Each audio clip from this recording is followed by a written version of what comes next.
Most people are right-handed, so usually you choose which side of the necklace that you would like to be showing, and you're going to go ahead and put the clasp on the right-hand side of that necklace. So I first start by putting the little crimp bead onto the wire, just like that.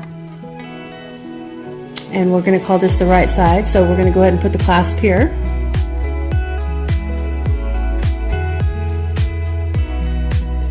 Then you fold your wire over and insert it through the crimp bead,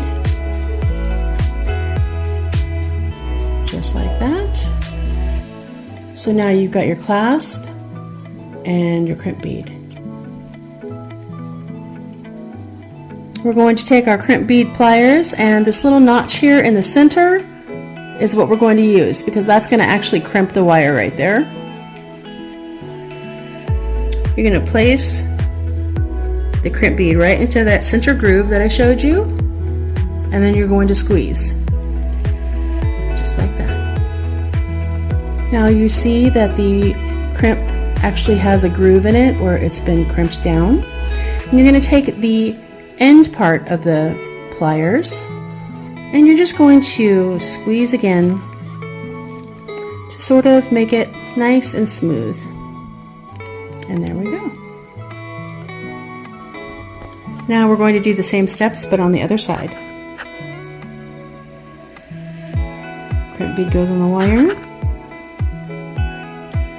The ring for the clasp to hook onto will go after the crimp bead. You fold the wire over and put it inside the crimp bead. You pull tight.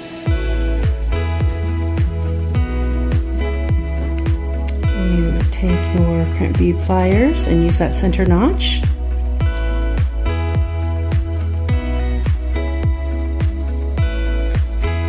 Squeeze down.